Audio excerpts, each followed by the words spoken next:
Tionne T-Boz Watkins is a woman of many talents, with a distinct sound and unique look that was all her own. She would become the lead singer of TLC, the most successful female group in America. But in the midst of her many achievements, she overcame many battles that she had to fight just to be alive. And every day that she's here is another victory won. Her story is one of triumph, and we're going to get into it in today's episode of the TLC series. If there are any other artists whose stories you'd like to see covered on the channel, please leave your suggestions in the comments below. Let's get started. Born Tionne Tenise Watkins on April 26, 1970 in Des Moines, Iowa, her musical talents were inherited from her parents, both singers who met in a group called the Martinells, which consisted of a white band that had employed black teenage singers in the Des Moines area. Signed to their local imprint, Success Records, the group would release two moderate hits on the charts, Baby Think It Over, which was sung by her father, and Don't Care No More, which was sung by her mother. The group embarked on a successful tour of the West Coast in 1963 with their label mates from Success Records, but saw little money elsewhere as they had been swindled by shady contracts. After her parents married, her mother left the industry, but her father continued on as a singer and trumpet player. Eventually, he'd split from her mother when Tionne was 3 years old, relocating to Florida and pretty much out of their lives. However, her mother was a powerhouse vocalist and showed off her singing chops in church, where Tionne herself began singing in the children's choir. She became so good that she began having dreams of a woman singing on stage in front of thousands of cheering fans. Though she never saw the woman's face, she knew it was herself in the future. But Tionne also had been a very sickly child, in and out of the hospital, and by age 7, she was diagnosed with sickle cell anemia, a severe form of sickle cell disease, which is a genetic disorder that affects the red blood cells, causing them to be sickle-shaped and unable to carry oxygen as effectively. She and her mother were then told that she wouldn't live past the age of 30, nor would she bear any children. Devastated, she looked to her mother, who immediately told her to disregard what the doctor had just said, rebuking his words, as God has the final say. And because her mother was so strong in her faith, little Tionne held on to hope. When she became a preteen, the family relocated to Atlanta, Georgia, shortly after the birth of her brother, Ko, whom she loved to pieces, and practically helped raise, while her mother held down various jobs to put food on the table. Though it was an adjustment at first, as T was used to being the center of attention, and was also terrified to uproot her life in the Midwest to start anew as a teenager in the South. But she grew to love Atlanta for its urban appeal and its many resources, as it had the latest movies, people with the flyest clothes, participating in the latest style dance trends that the rest of the nation had to catch up on. Tionne fell in love with one hangout spot in particular called Jelly Beans, a popular skating rink that also hosted dance battles. This is where she picked up her sense of style, and by battling it out with male dancers, she perfected her craft with that Atlanta-based dance flavor that she'd later incorporate into TLC. Also, Atlanta made for a better climate overall, as with her sickle cell, the less cold weather, the better. But while at home she and her mother maintained a positive relationship, she harbored a lot of resentment towards her father, whom she felt abandoned by. She spoke of a Christmas holiday where he had called and told her to wait by the window for him, that he'd be coming up to see her, but he never showed, instead devoting his time and energy into marrying his next wife for New Year's the following week. This would be one of many disappointments from him throughout her childhood. But according to Tionne, she kept trying, opting to spend a few summers with him, only to face physical and emotional from his wives or girlfriends, while he did very little to console her. She felt that he essentially put the women over his own daughter, which greatly angered her and made her feel unwanted. She developed quite the temper, and once school started back up, she began to act out and challenge authority at every turn. On the report card, she made the F honor roll, with them throwing the occasional D's on it. She spent more time hanging out with other rebels who were up to no good, and because she was of lighter complexion, other kids didn't think she could fight like that, or protect herself that well, which is unfortunately a common misconception in black communities. Either way, they would taunt her, and she stayed getting into fights, despite her weakened immune system putting her at risk for a sickle cell crisis if someone punched her too hard. Eventually, she was kicked out of 4 different schools before being expelled from the entire DeKalb County school system. Ultimately, it was her mother who put the fear of God in her and convinced her to straighten up and fly right, else she'd have to square up with mama herself. And T wasn't scared of many things, but when it came to her mama, all bets were off. She'd attend high school outside county lines, clean up her act, get her grades together, get her diploma, and attended beauty school where she specialized in nails. She made money doing various hair show competitions around Atlanta. She had an edge on her competitors because she could dance. She also tried to hold down a few jobs like McDonald's, working in a beauty supply store, and in a hair salon. But due to her continuous challenges with authority, she wouldn't stay in one place too long. But through her work connections, she met Rico Wade of Organized Noise, who later introduced her to rapper Lisa Lopez. She also met Ian Burke, who introduced her to singer Crystal Jones, as they were putting together a girl group and wanted Tionne to be part of it. But she had little interest in that. She already didn't like the catty nature that came along with being around other females, which is why she always hung around males. But after some convincing and an impromptu audition, she was in, joining Lisa Lopez and Crystal Jones in a new girl group called Second Nature. In networking, Tionne reached out to another co-worker who knew R&B pop singer Pebbles, who just so happened to be looking to sign a girl group to her production company, Pepitone. And once she saw Second Nature, she knew she had her group. Though she would make some adjustments, changing their name to TLC, which stood for the first letter of each girl's name. However, things didn't work out with Crystal, who would soon be let go from the group and replaced by Rosanda Thomas, who the girls had instant chemistry with, and who they nicknamed Chili, as she had the mucho sauce. Lisa would be nicknamed Left Eye, as one eye was more slanted than the other, and Tionne, bowing down to no man and being a boss type chick, would name herself T-Boz, as Boz is slang for boss, meaning Tionne is the boss, which fit perfectly with the 90s rising themes of women's empowerment and dodging conformity. But beyond this, Tionne's greatest contribution to this new group would be her voice. Tionne contributed a lot to the music. Tionne's voice is so unique. We didn't sound like anybody, and it was because of Tionne. I'm T-Boz. I'm the one that talks like really high and sing low. Yo. When I met Tionne, you know, she had the big earrings that were in style. She had the latest hairdo. She had the fly clothes, and she was beautiful, and she was real cool. She was down to earth. Tionne sang low, and Tionne sang high. But when Tionne sang low, he used to call me Scruffy. Jermaine, he called her Scruffy, and he told her that was so dope. He said it was dope. He said, sing low, let that be you, your voice, and what you're known for. Have a very Merry Christmas and a Happy New Year. It's filled with love and joy and happiness and lots of good cheer. Have a very Merry Christmas and a Happy New Year. A Happy New Year. I want you to have a very Merry Christmas. And plans to give a little, but a lot is what you want. Like my hat is to the back, we can box it down in front.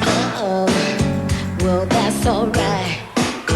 Well, we won't be there for you morning, noon, and night. But you gotta be good, and do it right. Ain't got no time for part-time loving in my life. You wanna be loved, and that's okay. It falls in line right with my sexuality. You know what I'm saying? But you gotta be down, and it gotta be true. Cause otherwise this beat ain't got no time for you. Oh, baby, baby, baby, I got so much love in me. Now TLC would sign with Pebbles under her then husband L.A. Reid's and Babyface's label called LaFace, which was under Arista Records. Tionne recommended a producer named Dallas Austin, who she knew from her days back at Jelly Beans, and with his assistance, the team got fast on track to recording their debut album, which featured Tionne as the lead singer and Left Eye as the main rapper, while Chili came through on the melodic bridges and harmonies. This, along with some intense dance rehearsals and crash dieting to instill discipline and ensure perfection, meant that the group had the perfect recipe and were sure to hit big. But hold up now, because all the rigorous training with artist development led to high stress levels, which sent Tionne into a crisis. She said in her memoir that soon after we went into the studio, I had a major flare-up of my disease. I was in pain all over my body, and I couldn't leave my bed. Lisa and Chili called me from the studio, and they had laid down tracks for our first single, Ain't Too Proud to Beg, which Lisa wrote with Dallas. They played the song for me through the phone lines. I was so excited about it. It was a great song, but it was hard being trapped in bed by this disease. I was so sick. I couldn't be there in the studio, and there was nothing I could do but wait to get better. However, Tionne told no one about her sickle cell disease, as she didn't want anyone feeling sorry for her. Only her close family knew about it, and though she never worked her body this much before, she figured she'd bounce back like she always did, and nothing was going to stop her from living her dream. TLC would release their debut album, Ooh on a TLC tip in early 1992, which produced 4 smash hits and sold millions of copies worldwide. And when it came time for the music videos, their image was everything. And Tionne got the opportunity to choreograph some of the dance moves for the visuals, using her tomboy swag from Dancing with the Fellas at Jelly Beans. But this, along with her short hair and singing in the lower register, led to many people getting the wrong idea regarding her sexuality. As a result, she'd be approached by men and women. I'm serious. I have nothing against gay people. I respect everybody's beliefs and their wishes, but I would like to say I am not gay. A lot of people approach her. Yes, because I just want to explain this. If I sung deep, hey, hey, and I walked around high heels, it would not fit my character. T-Boz is a person who sings deep with a cool vibe. That makes me what I am. You know what? I was looking at some pictures. First outfit you did look like. Well, just to clear the record, not that I have anything against gay people, but I'm not gay. Well, listen, there's some of them old pictures of us. Now I know, because why People think you're gay too. No, they don't. They do too. She was trying to say I looked gay. Well, Who? If the shoe fits, wear it. In the midst of all the fanfare, TLC would get the golden opportunity to open up for MC Hammer on his Too Legit to Quit tour that also featured acts like Jodeci and Boyz II Men. Their album had only been out a few months, yet they were embraced by the audience filled with tens of thousands of people. And for Tionne, her dreams of becoming a star were being realized before her very eyes. But just as quickly as she found herself being praised on that stage, she found herself surrounded by paramedics and medical personnel after passing out backstage. You see, touring in cities with higher elevation affected Tionne's health, as well as flying, which can increase the risk of blood clots. This is primarily due to reduced oxygen levels, dehydration, and the immobility of sitting for long periods of time. Tionne detailed another incident on tour, saying, "Before one of our shows, I miscalculated my pain medication and took too many pain pills. They had to do my makeup as I lay on the floor. I got dressed on the floor. I was carried to the edge of the stage for our performance, and our security stood around us to catch me in case I fell. After the show, I passed out and just laid there. People actually stepped over me. I felt done. I was so nauseated and messed up. My cousin Tay-Tay, who danced for TLC, called my mom on the payphone from the venue. 'You need to get here,' she said. 'She's not doing good.' I ended up in the hospital after that show. My mom was there the next day." Eventually, Tionne had to tell her group members about her sickle cell disease, and due to the severity of her crisis, she was ordered by a doctor not to perform for the next 2 weeks, which upset a lot of crew members on the tour because that was 2 weeks worth of pay that they were missing out on. So along with the stress of her situation, also came the pressure to get well quick, as she felt that everything was riding on her health. And it didn't help that there were people who were posing as medical personnel who would try to sneak into her hospital room to do inappropriate things. She would end up having members of the Omaha Police Department stand guard outside her door. During her recovery, TLC's manager Pebbles was said to have been completely apathetic and only concerned about the group losing money. Now, they had many issues with Pebbles taking too much of their funds and only giving them scraps to live off of, as well as accepting or rejecting each and every deal that landed on TLC's desk without consulting the group. But out of all 3 girls, Tionne was the closest to Pebbles, and even tried to play devil's advocate whenever the group discussed their grievances with her. What part of the ingredients is Pebbles in this? Well, she helped groom us into. She helped make it a lot better. Plus, she's such a good business person as far as making decisions and helping us do the right things and helping us go as far. Because of her, that's how we got a record deal, the best record deal for us. She's our manager. She's our production manager also. And she's also Publisher. exactly. Yeah. Publishing. She also is publishing manager. She just had her fingers in the pot all across the board. But after the group tried to get insight into their finances and learned of Pebbles' shady dealings, they grew tired of her controlling every aspect of the group, so they fired her as their manager. However, they were still signed to her production company, so she still received funds from their endeavors, past, present, and future. Also, she remained a part of the camp, and at one point, propositioned T-Boz to consider a solo career, after they both saw Aaliyah's debut video for the song Back and Forth. According to Tionne, Pebbles had told her, "See, T, that should be you." But Tionne was 100% loyal to her group, and wasn't about to step out, at least not permanently, but more on that later. Now also on the 1992 Hammer tour, Tionne would meet and later enter into a relationship with Dalvin, one of the members of the group Jodeci, and the two became extremely close. As superstars in the industry, they understood each other's plight, and their relationship went on for some years actually. Though it was far from perfect, as he was a male entertainer in his prime and had women throwing themselves at him. Tionne would get into a physical altercation with one of his recurring side chicks, who he had dated before he met T. In the fight, she ended up breaking the woman's jaw and eye socket after the woman tried to quote-unquote steal Dalvin back. She went to war for her man, though he was sleeping with the enemy. Also, due to her sickle cell flare-ups, she was in and out of the hospital almost every 3 months, yet he never once visited her in the hospital because he didn't want to see her like that. And though she hated it, she had been subconsciously trained to accept this kind of behavior from a man, seeing as the first man she had ever loved, her father, would fill her head with empty promises only to end up abandoning her in her time of need. She would later appear in Jodeci's music video for the song Love You for Life, where the two acted out scenes of getting married, although for Dalvin, the scenes were hard to film because he wasn't ready to be married, and the scenes felt too real.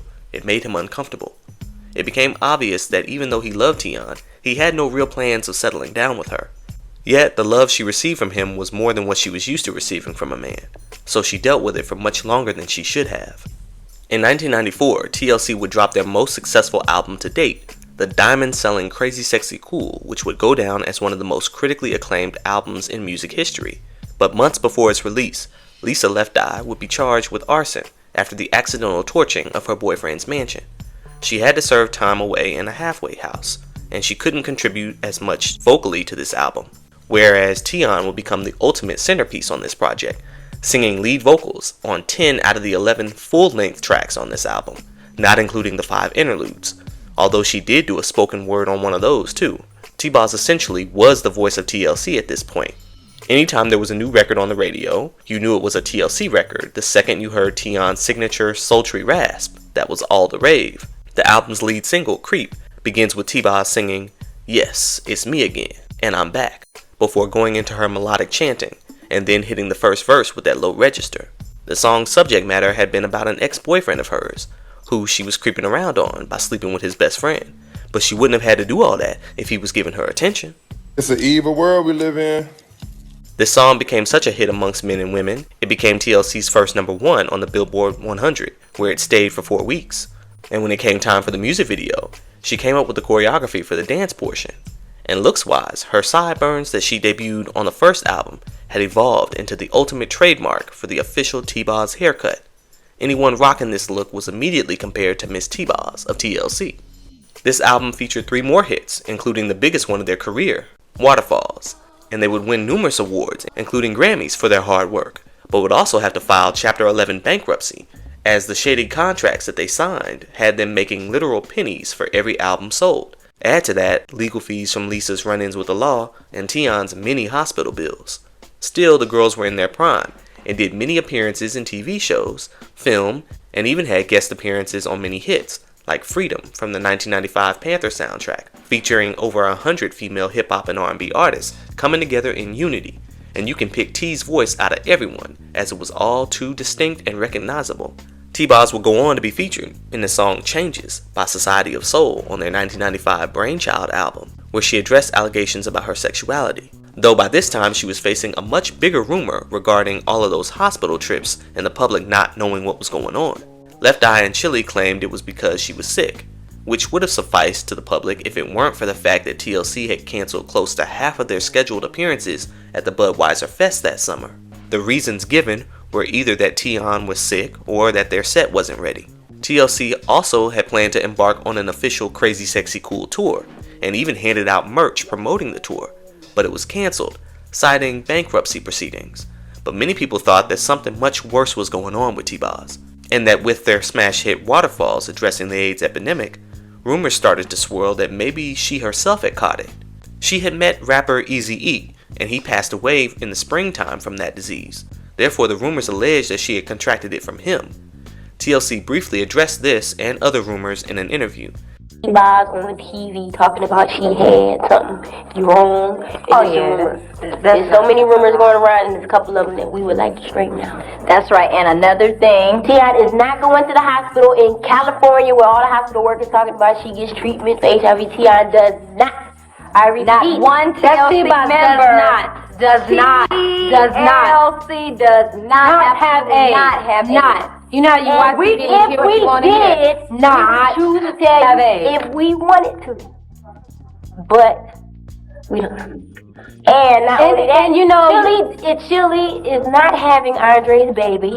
And she doesn't have any kids. I did. But I just want to say, people don't take seriously. There are a lot of people that do have AIDS, and the way you like joke about it, rumor-wise, it's not funny because that could be you. Okay, thank you. Still, this did little to quell rumors, and as the fall of 1995 rolled into winter, TLC were noticeably making more appearances without T-Boz, like at the Billboard Music Awards and at VH1's Fashion and Music Awards. But the following year, after advancements in technology, she'd be properly diagnosed, finding out that she actually had sickle beta thalassemia with arthritis, a form of sickle cell that is often less severe. She decided to go public with her sickle cell disease and would eventually become a spokesperson for the Sickle Cell Disease Association of America in hopes of inspiring the parents of children or young adults with sickle cell. At the time, she became the association's youngest spokesperson ever and was the first spokesperson to actually carry the disease. Her doing this put a spotlight on a disease that primarily affected people of African American descent and wasn't widely talked about or even extensively researched. Also in 1996, TLC went on a hiatus, giving Tionne the opportunity to work with other LaFace artists.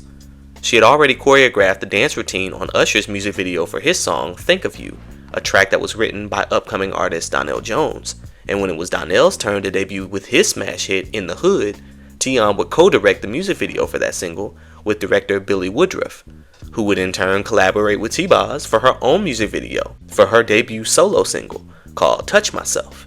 This track was originally recorded as a B-side for one of TLC's past hits, but Dallas Austin, who was producing much of the music on the upcoming soundtrack to an action comedy film called Fled, decided that since he produced Touch Myself, that they'd give the song a full singles release on July 18th, 1996, as the soundtrack's lead single, and the song's touchy subject matter, pun intended, revolved around a woman pleasuring herself in lieu of her man whenever he wasn't around, but thinking about him the whole time. This song became a hit amongst fans and critics who praised T-Boz for her willingness to push lyrical limits and sing about things that were taboo to talk about in everyday conversation at the time. Others praised the song's production, comparing the instrumental to other notable hits like Creep and Craig Mack's Flavor in Your Ear. Music Week rated the song a 5 out of 5, noting that the lead singer from TLC takes a controversial dip into hot waters with a cool slice of mid-tempo R&B.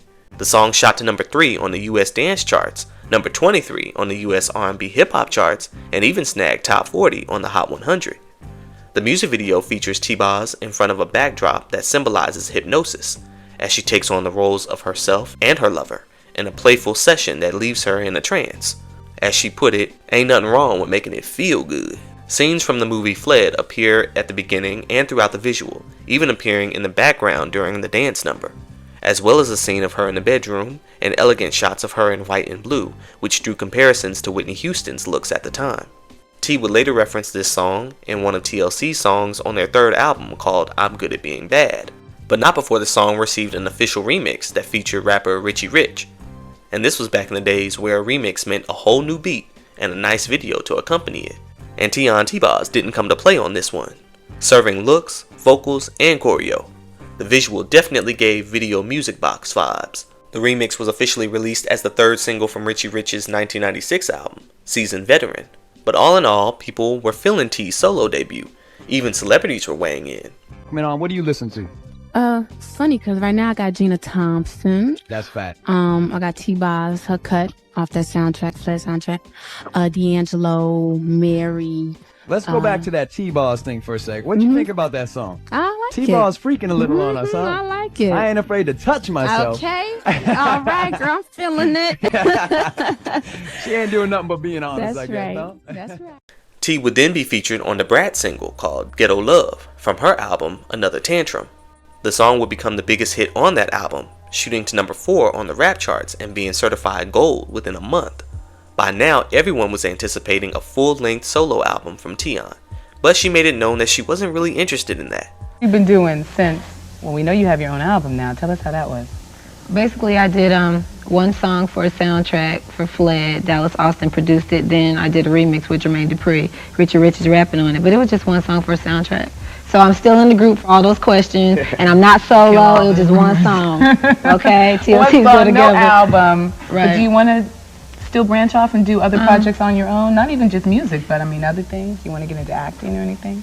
Well, since people have been giving me scripts, I started, reading for a couple. Taking it as She would venture back into acting, reappearing on Living Single, this time without her group members, as a hitchhiking fugitive who tries to hustle the characters out of their possessions.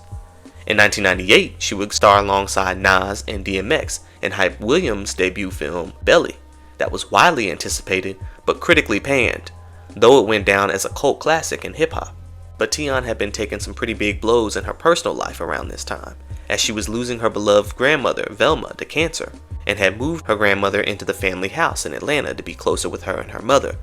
But in Velma's last days, Tionne would become very ill herself, and because both of their immune systems were already weakened, they had to stay on opposite sides of the house.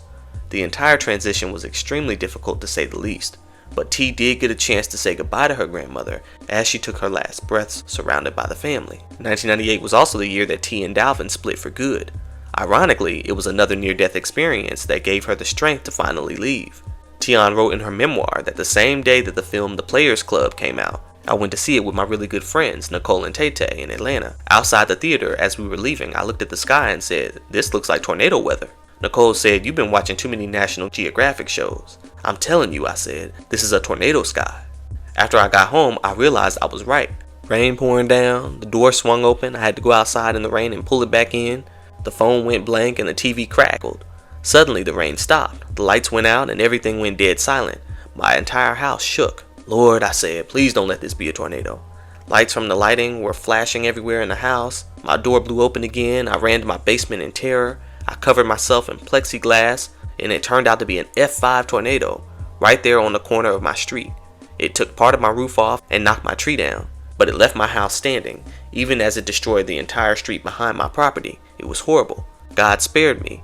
And then I went upstairs. I paused and thought to myself, why am I bothering to be with people I'm unhappy with? This relationship with Dalvin is going nowhere. I need to get rid of people who are bringing me issues. I called Dalvin and I said, this relationship is not working. I could have died in this tornado and I'm not happy with you. That was that. I don't know if he ever really understood why we broke up, but I couldn't be unhappy any longer. And as a tornado survivor myself, I wholeheartedly understand what T was feeling. She was through accepting less than and was ready for a change. And as TLC was entering into the next era for their third album, Fan Mail, T was adamant about being more hands-on with the writing and production this time around, seeing as she virtually had little to none on previous releases. Out of all three members, only Lisa had writing credits, and those were for her raps. Even on Tionne's solo joint, she wasn't listed on any credits outside of singing the record. But key individuals, like Pebbles, were listed as executive producers on the track, taking home a nice piece of the pie. And T had had about enough of it. But we were going through so much drama back then. I can't remember what it feels like to really be happy because it was all fake. I was thanking people I didn't want to thank. I was thanking people who was taking my money. And I was smiling when I didn't want to smile. And it was not the jam. You know, I want to know what it's like to get an award off a song I wrote or a song that we had input in and that we earned money ourselves and that we really put our work into and we see the, what was it? The reward. Yeah, the rewards from it. And then it'll feel like you really got an award. Over the years, Tionne had expressed her creativity in writing poems. She recalled one instance where she had just gotten out of the hospital after a flare-up, and while Dalvin refused to see her there, he met her later up at the hotel. But rather than stay and comfort her, he wanted to go out with the boys that night, and so he left her there, alone in her thoughts. She later told Billboard, "When you get out the hospital, you feel so weak and frail and ugly. I had all these IV marks and bruises everywhere, and I was just really skinny. When he left, I was watching an episode of Ricky Lake that night where these men were calling women fat pigs, so I was already emotional. I went to the desk, turned on the light, and I got a piece of paper. Men have a way of making us feel the opposite of pretty, so I put "un" in front of it. From there, she began crafting together a poem that expressed all the emotion she was feeling. How she had been named by People magazine as one of the world's 50 most beautiful people, a feat that she would achieve twice, mind you. Yet the way Dalvin was making her feel was as if she was anything but.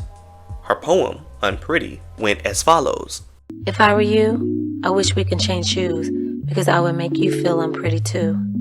I was told I was beautiful, but what does that mean when you're never secure in relationships because your man is always in between? My outsides look happy, but my insides are blue, feeling so ugly about myself, and it's all because of you. Other women can't offer what I have to give. While you're out having fun, my heart feels like it can't live. She brought the poem to Dallas Austin, and he felt the emotion behind it. The two would then craft together a song titled Unpretty, which went on to become the second single off of TLC's platinum-selling third album, Fan Mail, which became another successful era, business-wise, for the group. After the mega success of their first single on that album, No Scrubs, one that Chili would be the front woman for, Tionne's poem would be incorporated into the Unpretty single, which spoke to the hearts of many girls and women across the world who felt the message about finding the beauty in oneself. In the music video, one of the most expensive ever made at the time, was a beautiful visual that perfectly encapsulated every single emotion behind the words that she wrote. In late 1999, she would compile the many poems that she had written into a book titled Thoughts, Volume 1, which was published by HarperCollins. Most of the poems were no more than a few lines, touching on various topics from child neglect to groupies. The book includes pictures from her scrapbook and short stories about her life and the lives of those around her. She released it on November 3rd, 1999, to coincide with the 1-year anniversary of her grandmother's passing, as she knew her grandmother would have been proud of her, and so she could take what was a sad date and give it a happy meaning. Her book received rave reviews from critics and fellow actors like Eddie Murphy and Bill Bellamy. There was also a spoken word audio CD released for those who like audiobooks. It featured T-Boz reading each poem over music and featured some solo songs as well. Tionne would later tell the Associated Press, "I'm a person who doesn't like to read. I have a short attention span. That's why I formatted my book to people like me. I was just going for an all-around something nice to look at, and you get something out of it too." And as fate would have it, what started out as a poem written out of frustration with one man would end up as the How I Met Your Mother story for another man, as rapper Mac 10, who was part of West Side Connection with Ice Cube and them, would meet Tionne on set of the Unpretty video shoot, when her good friend and son of Quincy Jones had brought Mac 10 as his +1. Upon meeting, the two hit it off instantly, as T liked her men a little rough around the edges, as she sang in TLC's song I'm Good at Being Bad, that a hard man is so good to find, and that she's not into mushy, lovey-dovey type of men. But Mac had a gentleman's side to him too now. After filming, T and a bunch of her crew went out to eat, and Mac paid for everybody. He was big ballin'. Okay then. But their chemistry was undeniable, and they kept in contact every day from that point on, and eventually began dating. Things in her love life were blossoming. However, the relationship with her group member, Lisa Left Eye, had become more strained during this era, as Lisa had grown increasingly frustrated with the powers that be up at the label, and she was acting out in ways that negatively affected her group members and the trio's contractual obligations. And before, whenever Lisa got wild or acted out, Tionne always reeled her back in, essentially cleaning up her messes. But by now, T was over a lot of it.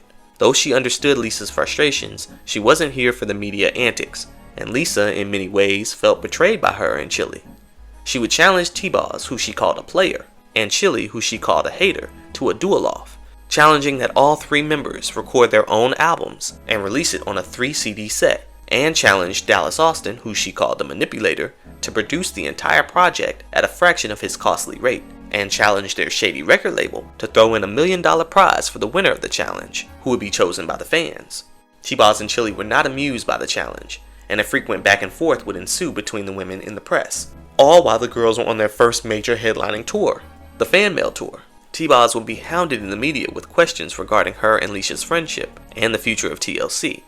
But is this going to affect the Fan Mail Tour, which starts up again on January 3rd? Not if it's left up to T-Boz or Chili. It's all in Lisa's court, really. That's kind of sad, but I mean, I'm here gung-ho, I'm ready to go, I'm ready to do what I have to do and fulfill my TLC obligations. I do T-Boz, like right now on TLC's day off. I mean, you know, it's just a part of being in a group, and it's cool. I still love her all the same, but I'm just kind of getting too old for certain things, and I just don't have the patience anymore. I'm just trying to do what I want to do, and that's sing and dance and do what I said I was and stick with my girls. The group would get through the tour and have their last live performance of the fan mail era at the Grammys in 2000, where they racked up even more awards. Following this, the group would shoot what would be their final music video together, a song called What It Ain't with Goody Mob. But halfway through the shoot, Tionne would fall ill and be rushed to the hospital, thinking it was another sickle cell flare-up, only to find out that she and Mac would be expecting their first child together, which was a joyous surprise to those around her. Yet Tionne had trouble even believing that she was pregnant. The doctors had misdiagnosed her numerous times throughout her life, so she was used to them getting things incorrect. But one thing she was always told was that she wouldn't live past 30 and that she wouldn't be able to conceive a child. Yet here she was, just 2 months shy of her 30th birthday, and doctors are telling her she's pregnant? She didn't know whether to be excited or terrified. As a precaution, her mother told her not to get too excited or purchase any baby clothes for the first couple of months, just because it was a high-risk pregnancy. In the meantime, she stayed active, making appearances on the songs He Say, She Say by Keith Sweat, Be Somebody by Paula Cole, and even dropped a solo joint called Wanna Take Me Back, featured on the soundtrack to the Backstage documentary film. She also worked alongside her fiancé, Mac 10, on their single, Tight to Death, and its music video featured T helping Mac's character evade police while breaking out of prison, on some Bonnie and Clyde 2000 vibes. She then filmed another music video for her solo single called My Getaway, which was for the Rugrats in Paris movie soundtrack. She and Mac 10 would officially tie the knot on August 19, 2000, at an outdoor ceremony overlooking the Pacific Ocean, which In-Style Celebrity Weddings gave the inside scoop on. Well, I didn't go to sleep at night. I had never been that nervous before in my life. My wedding dress was amazing. I loved it. Tionne was then escorted down the aisle by her father, James, and longtime family friend, Howard High. I just thought she was real cute in that dress. I popped my collar and everything up at the altar. Like, look what I did. I scored. But we're gathered here today on this most happy occasion to join together this man and this woman in holy matrimony. Do you promise to love, to honor, to protect, for better, for worse, for richer, for poorer, till death do you part? Please believe it. Tionne, do you promise to love and to honor and to respect the man until death do you part? I do for sure. I now pronounce that they are husband and wife. You may kiss your bride.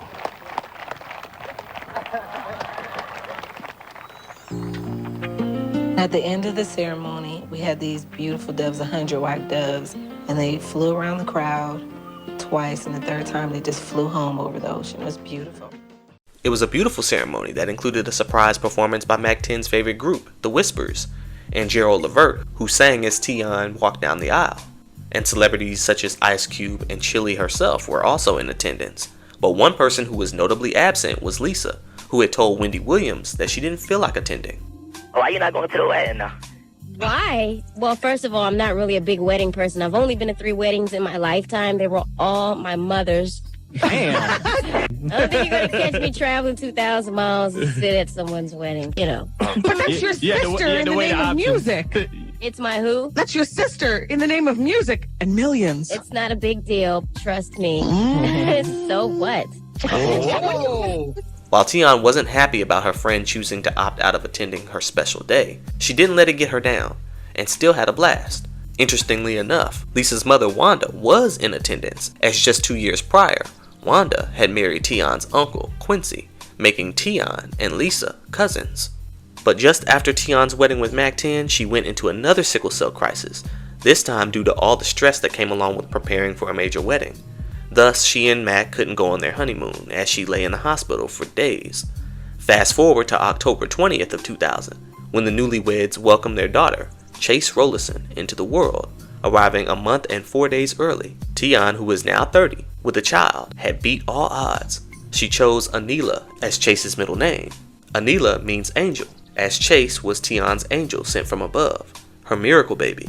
Although, unbeknownst to anyone at the time, breastfeeding her daughter put her in danger, as her body couldn't afford to lose any more fluids.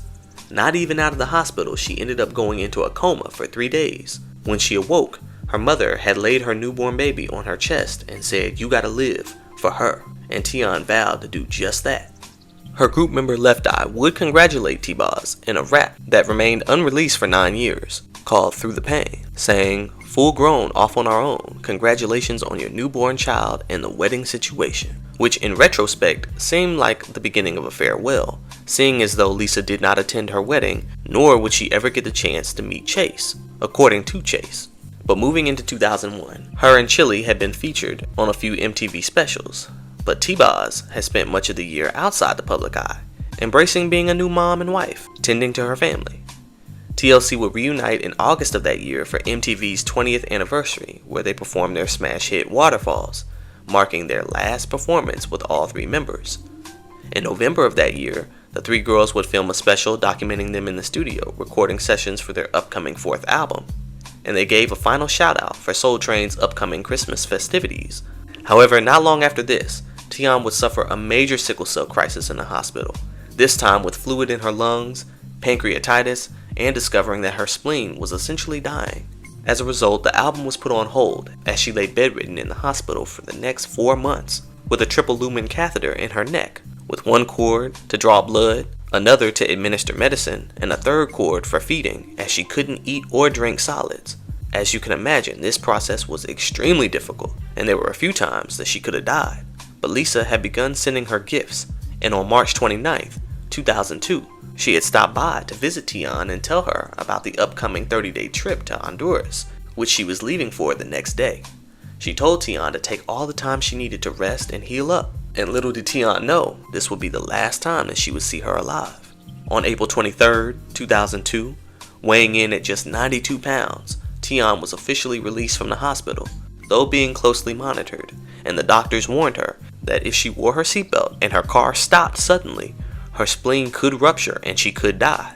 And 2 days later, she kept getting eerie premonitions about dying in a car crash, to the point where she had her chauffeur drive her back home to swap out cars so that she could ride in her Hummer instead. But at the exact same time that she had the premonition, over 2,000 miles south of where she was, her band member, Lisa Lopez, would lose control of her rented SUV, and it left the roadway before rolling over and hitting 2 trees, killing Lisa instantly and injuring several others. This would happen on the evening of April 25th, 2002. Tionne's 32nd birthday was the very next day, and at around midnight, the time that she should have been celebrating, she would instead get a call from Chili, giving her the devastating news.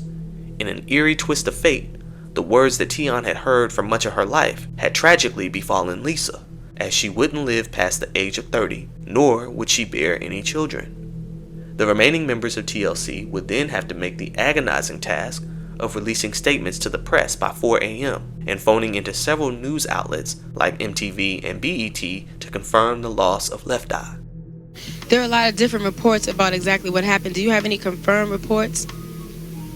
At this time, this is T-Boz. We really don't like to talk about that right now because it's a little bit too hard for us. Right. All right. That was the only thing that I don't really talk about. Tionne had kept her cool amongst many of life's toughest battles, but this one right here completely broke her.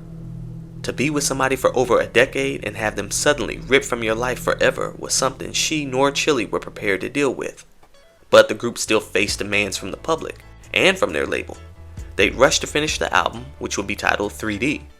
They would do various public interviews, giving statements at award shows, and did a farewell concert, all while everyone continually hounded them about Lisa's death. And an homage to a dead friend in Diamonds. It's all there. Now, we know that Left Eye died, obviously, and you're wearing all kinds of talismans for her. Do you think you'll add a 3rd person in the group? You'll just keep the 2 of you now? Never. Yeah, Always be. You can't replace a TLC girl. They didn't get a chance to properly grieve, instead putting on a brave face while going completely numb inside. But both the women had children to live for. They couldn't allow themselves to get too down in the dumps, even if they wanted to. T-Boz would be featured on the song Different Times by Raphael Saadiq, and after the 3D era ended, she planned to release her long-awaited solo album, due out in 2004, through a deal that she was working with L.A. Reid. But in January of that year, he would resign from his position at Arista, eliminating any offerings he had presented to his artists at the label. Also around this time, her and Mac 10's marriage dissolved, which caused a firestorm of stories being printed about the alleged reasons behind their split, and several reports emerged that Tionne had to file a restraining order on her husband, though she never spoke publicly about the problems in their marriage out of respect for her daughter. Mac 10 later claimed that the restraining order was nothing more than a tactic by the divorce lawyers, and that the pair looked back at it and laughed at the whole thing. Meanwhile, on the business end of things, T decided to reshift her focus to fashion, since she had always had a keen eye for style, dressing TLC in many of their early designs, and after seeing all the designer clothes that she stayed dressing her daughter in, she and one of her stylists decided to open a kids' clothing boutique called Chase's Closet in Houston. Modeled after her daughter's actual closet, the shop sold children's clothes for boys and girls from the age of infancy to 12 years old, and it was a pretty big hit in the area. Celebrities like Angelina Jolie, Julia Roberts, Solange Knowles, and even Paul Wall would shop there for their children, which brought much attention to the shop. It had also been nominated for the top children's boutique in Texas 4 years straight. Tionne would later launch a clothing line called Chase's Closet. Also, she wanted to be more involved in film and television. In her 1999 book, Thoughts, she spoke of developing a children's cartoon series, as well as pitching a movie about her and Dallas's days back at Jelly Beans. Well, in late 2005, she got the golden opportunity to co-produce the latter into a film called ATL, with rapper T.I. and Lauren London portraying characters loosely based off of Tionne and Dallas's story, with added elements for theatrics, like romance, which she and Dallas never actually shared. But you get the drift. And ATL had been shot in ATL, and T-Boz was there to be hands-on for some of the filming portion, but at the same time her and Chili were doing a reality TV show for UPN called Are You the Girl, which involved them scouting out fresh new talent, and this took much of her time away from the movie. But ATL would be praised by most critics, and did well at the box office despite some theaters refusing to play it. ATL has went down as a cult classic in hip-hop-centric films. But like clockwork, whenever things were going well in her business endeavors, it seemed like her health complications came back with an even bigger punch, and she faced the biggest fight of her life in late 2007 when she was diagnosed with a brain tumor. When he said you have a brain tumor, I said it, but I wasn't really, taking it in all the way. It was kind of just like, this cannot be possible. Like, why this? The brain tumor was benign, but because of her sickle cell disease, the surgery was very risky. Tionne could lose everything a performer needs: hearing, balance, facial movement, and speech. It's like, can I just go have surgery? They were like, no, I'm sorry, sickle cell is a factor, that's your reality, and you can die. They would say, just gamma knife your head, and for those who don't know what gamma knife is, that's radiation. They want to put 4 screws in your head and zap your brain. But Tionne had doubts and wanted to explore the surgery option. I'm still going for old school surgery, and I want to find that person who's going to have faith in saving my hearing, and even trying to just save me, save my face, save my balance. Just try. Tell me that you're going to try to save my life. So here, enter Dr. Keith Black, one of the country's best neurosurgeons. The tumor was about the size of a strawberry. The real complicating factor with this tumor is preserving the nerves. We have to tease the tumor away from those nerves as well as the brainstem. Preserve both the hearing nerve and the facial nerve so that we leave those nerves intact and we don't have her come out of surgery with any facial weakness or hearing loss, or even worse, stroke or coma, which can happen. Dr. Black from Cedars-Sinai Medical Center was optimistic he could successfully remove the tumor. I have a daughter I have to raise, and I need to be here for her. You know what I mean? So it's just like, I want to live. And they actually made that possible. Not only was the surgery a success, it made Tionne realize life was a gift to be shared. In the end, Tionne felt blessed to be given a 452nd chance at life, though she wondered just why she had to struggle so much just to be able to live. Recovering from brain surgery was the hardest for her, but she was grateful to be alive and decided to represent the Sickle Cell Foundation of Georgia on the 8th season of The Apprentice. This season was the second celebrity edition of the show, which was hosted by Donald Trump and filmed in New York at one of his Trump hotels. Tionne later recalled that she hated the entire experience and that certain key people would create stressful environments and provoke the cast and crew members to elicit negative reactions for ratings. And it didn't help that T was sick for much of her time there. She managed to raise $20,000 for her charity, but she would be eliminated in the 5th week after she put herself on the line for another cast member, Melissa Rivers, who she'd known for years, though Melissa had already shown that she wouldn't do the same for Tionne, even throwing her under the bus at one point. However, being a top-tier businesswoman often comes with being cutthroat, and Donald saw Tionne's actions as weakness and didn't think she was fit for business, so he canned her.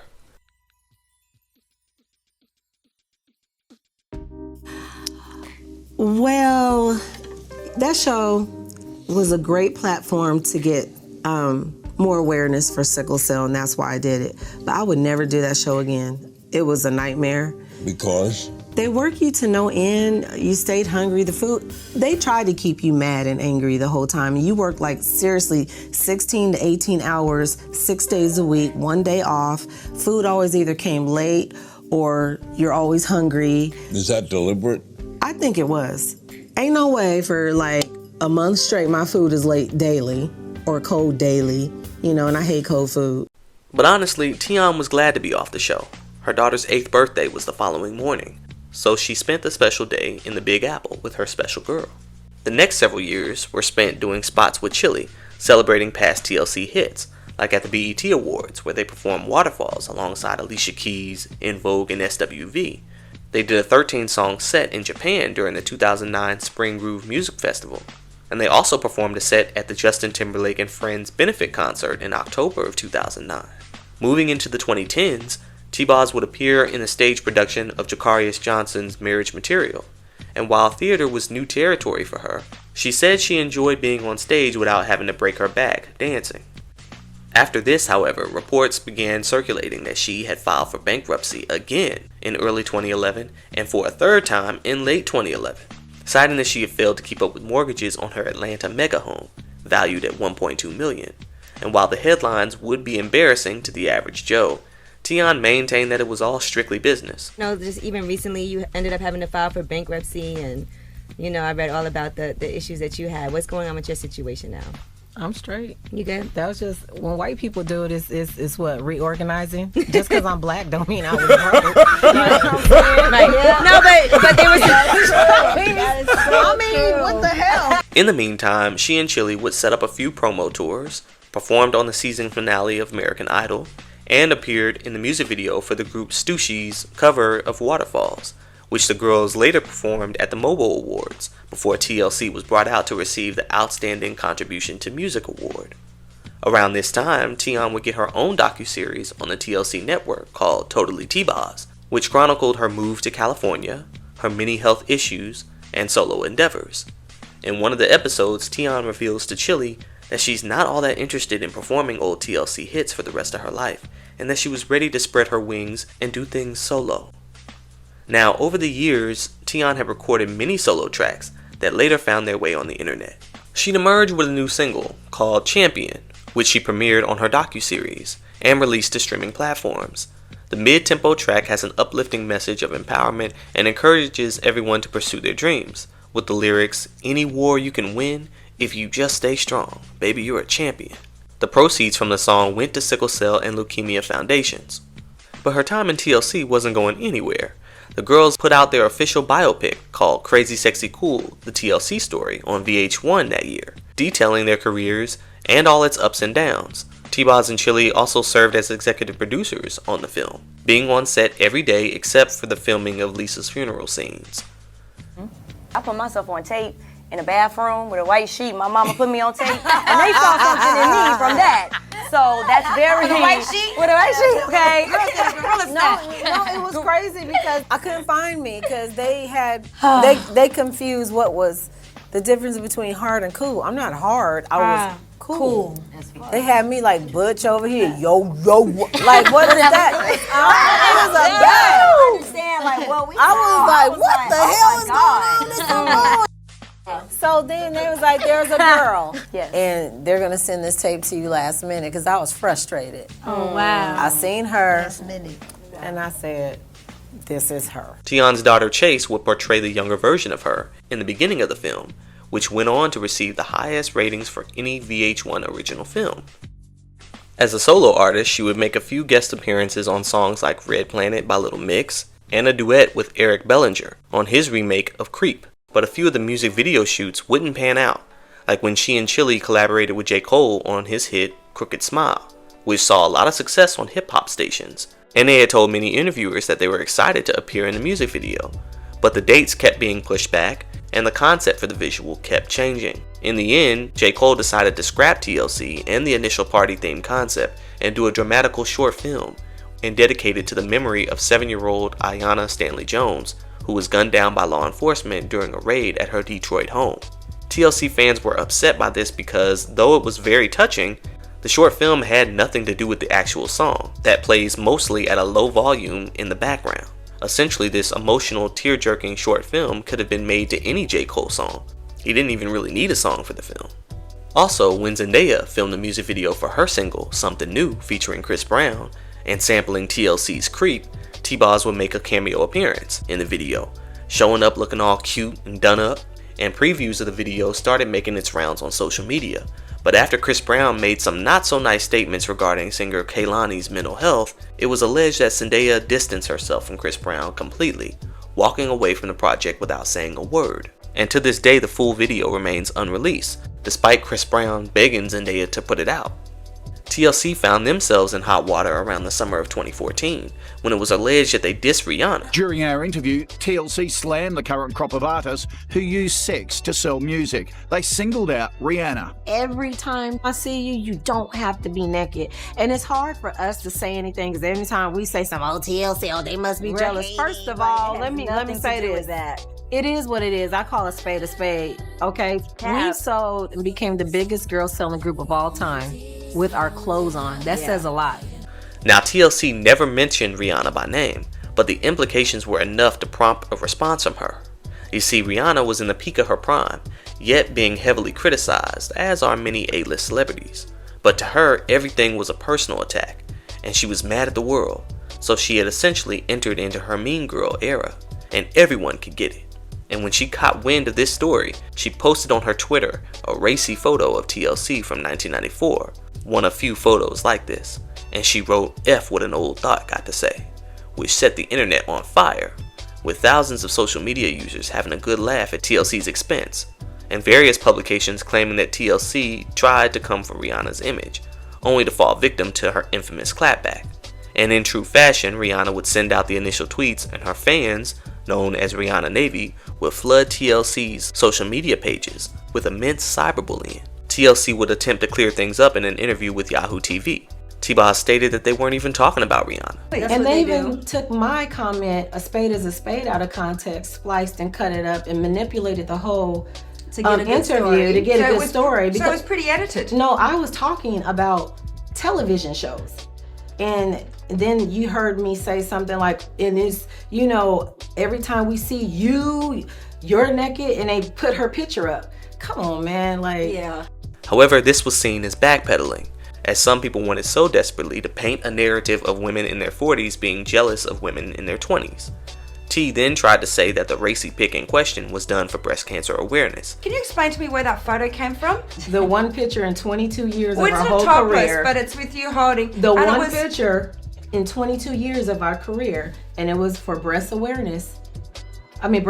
awareness. Yeah. But one picture that's why we did it. However, this would backfire when Twitter users pulled up the old Vibe magazine in which the photo or photos originated, and there was no mention of breast cancer awareness. As a matter of fact, the shoot had nothing to do with breast cancer awareness, and everything to do with being crazy, sexy, and cool. In a 1995 interview with Sister to Sister, Jamie Foster Brown asked TLC, "Why did you all take your clothes off for that article? I was surprised at you." And T-Boz had replied that it was totally unlike her to do so, and that she was embarrassed, but it's just something crazy that we did, trying to be sexy, but it's all cool. And when she was asked if she would do it again, she said she didn't want to. Left Eye admitted in another Sister to Sister interview years later that it was something spur of the moment that they did, but that it had negatively affected Tionne the most, as Dalvin, her boyfriend at the time, really got onto her about it, and they went through a lot of problems because of that shoot.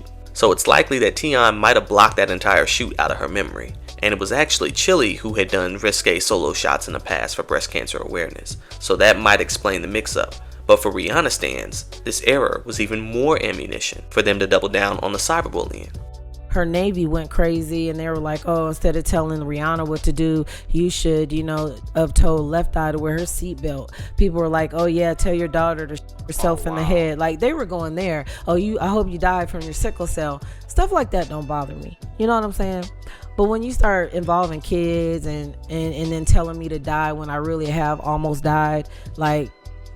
T's 13-year-old daughter, Chase, tried to come to her mother's defense, noting how it was TLC's coolness and edgy style that paved the way for other black female singers that came after them. And while many applauded Chase, them Rihanna fans were ruthless, sending her death threats in response. Rihanna tweeted, "There's no changing the fact that I'm me and they're them." But T wasn't about to go back and forth with Rihanna on social media. She was the type to see you in the street. I wasn't talking about her then, and I ain't talking about her now. Okay. Fair That's enough. irrelevant. Yeah. Like, I ain't even got time to waste on that because I wasn't. So. I know there was like some Twitter exchange. Or Yeah. something. No, there was just her exchange. Oh, okay. All right, gotcha. I don't do Twitter. And you. I'm a grown ass woman. Okay. I hear that. You want to holler? You know where to find me. It ain't hard. Yeah. It ain't hard. Not at all. And you know what I mean. Okay. There's a rumor that she. I ain't that far. There's a rumor she may play Aaliyah. What do you think about that in a biopic? I like her music, and I wish her the best, always. Like I said, I'm not ignorant, so I don't really care about that kind of stuff. I'm grown, I got a kid at home, other stuff to worry about. And if she does, good luck, I thought Zendaya was supposed to do it. I guess they scratched Zendaya off, and they don't officially have Is that a rumor, or? No, Zendaya is an official scratch, but there's a rumor that Rihanna may take this spot. Oh, okay. Well, good for her. And that's good. I'm not a hater. TMZ, however, would take this clip and wrote the headline as if T-Boz said, "I'll fight Rihanna," and kick her a double, which was blatant disinformation. Although the online perception of TLC could be quite negative at times amongst some young Twitter users, Tionne let it roll off her back, as Twitter opinions don't pay bills. You guys did somewhat use sex to sell. There was the Vibe cover where you guys were topless and, covering up your breasts. No, that wasn't a cover, sir. By the mid-2010s, she'd make a guest appearance in the Adult Swim animated series Black Dynamite, playing the role of Pam Grier. She then appeared in the music video for a song called In My Hands by Christopher Chris and Lucy X. And when I tell you, that joint is underrated as hell. T's vocals on any beat are just chef's kiss, man. She later appeared as one of the Electro Phi Beta members in Janelle Monáe's Electric Lady video, voiced the character of troll leader Jarvik in Trollland, and had a recurring character on the soap opera Days of Our Lives, one she used to watch with her grandmother as a child. But on here, she played the role of Sheila, an inmate that was not to be messed with, and she held it down for a couple of years, appearing in 45 episodes total. She stayed booked, but there was something missing in T's life, and that was a son. Except by now, giving birth was out of the question. Back in 2010, on Chili's reality TV show, What Chili Wants, Tionne had expressed interest in wanting to adopt. Tionne found a woman from her hometown in Iowa willing to conceive a child for her. After T went through the proper channels, made the agreements, and bought baby clothes throughout the woman's pregnancy, the woman changed her mind, which devastated T, but it happens a lot with these kinds of things. Though 6 years later, the woman reached back out and offered to do it again.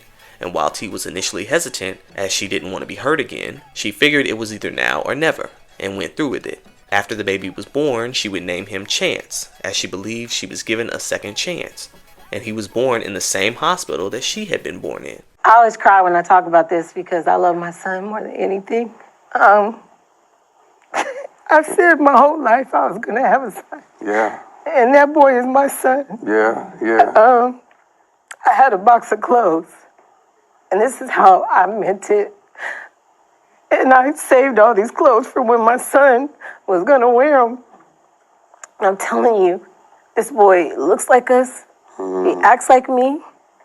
This is my son. This is your son.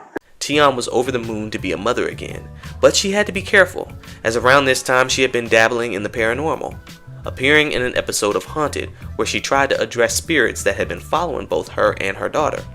And she also sat down with self-proclaimed medium Tyler Henry for a psychic reading. It was obvious that Tionne wanted answers, and also longed for that connection with those she lost. But in her quest, there were times where her emotions led to her overlooking a few inaccuracies, like when the psychic Kim Russo felt a spirit that she believed to be Lisa, and asked if Lisa had died before Chase was born, and Tionne said yes, while getting emotional. But this wasn't true. When she was questioned by fans after the episode aired, she claimed to have been caught up in the moment with her emotions.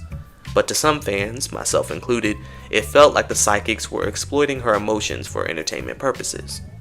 In 2017, after TLC released their self-titled last album that came and went with little fanfare and was heavily slept on, Tionne would release a full biography entitled A Sick Life, named after one of the poems in her first book, and it was a double entendre that made reference to both her health complications and also how cool her life was in spite of them. This book will make you laugh, make you cry, and will flat out shock you with some of her life stories, like when the FBI raided her mother's home when she was a teen, caught up with a crazy boyfriend.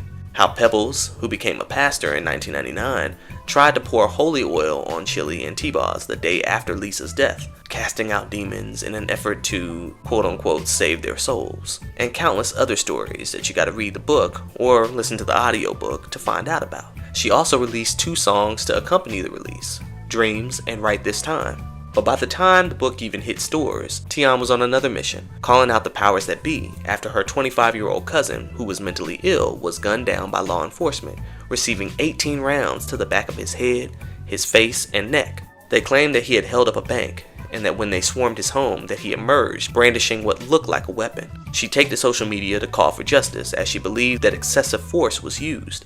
She sent out many tweets, one of which said, "I've watched this story change so many times right before my eyes." Junior was a sweet, harmless young man with mental issues he couldn't help, and that he was known around town and by the police department for not being violent. Unfortunately, the 6 officers who fired their weapons at her cousin were looked at as 6 victims, and her cousin, the aggressor, in an open and shut case. But her frustrations didn't stop there. She also took to Twitter to blast the Sickle Cell Disease Association of America for taking all the money she had raised over the years and not properly utilizing her or her platform to spread awareness for the disease or to do more for those suffering with it. She said that the powers that be at the association were more concerned with receiving that $11 million in grant money than they were in actually trying to find a cure. Guess it pays to keep the sick sickly. Her tweets angered some key people up at SCDAA, with one lady calling Tionne personally and threatening her with legal action. Not that T was scared by any means, but she knew that if she wanted something done, she would have to do it herself. A few years prior, she had begun an annual benefit concert called T-Boz Unplugged in fight against sickle cell anemia. It aimed to bring further awareness to the sickle cell disease, with 100% of the proceeds going directly to sickle cell research and the Sickle Cell Support Group of Atlanta, for which she was an ambassador. And T-Boz Unplugged had a big turnout every year, with several celebrities performing and donating. This went on from 2014 through 2018. In 2019, for their 6th annual show, the event got canceled due to unforeseen circumstances, but Tionne held a party for fans that had paid to attend the event, which I think was noble. Unfortunately, this would mark the end of T-Boz Unplugged, as COVID hit the following year, and well, but just before the new decade rolled in, her daughter Chase would be diagnosed with lupus, a disease that Tionne's mother has, and Chase found herself fighting for her life on a few different occasions. And it was one thing for T to be in the hospital, but it was another thing for her to see her daughter like that, and knowing that there was nothing she could do but pray. Thankfully, Chase pulled through and is doing much better as of late. She recently launched a Y2K-inspired online fashion boutique called Anila's Vintage, and while I don't want to hear the words Y2K and vintage in the same sentence ever, it is nice to see her following in her mother's footsteps with fashion. She had also launched a beauty line called Anila Beauty a few years back, and today is TLC's official makeup artist. Okay then. Before the COVID era officially began, and after much of it had died down, TLC was out on the road doing numerous tours, and as a result, Tionne's health had fluctuated. But what helped her in more recent years was full spectrum CBD oil. Free of any other substance, the oil helped with anxiety and relieved her pains for longer periods of time. And she saw so many brands promoting the oil, but those brands were synthetic and harmful to the body over time. In wanting to heal the world, she decided to start her own CBD line called TLCBD, which stood for Tender Loving CBD.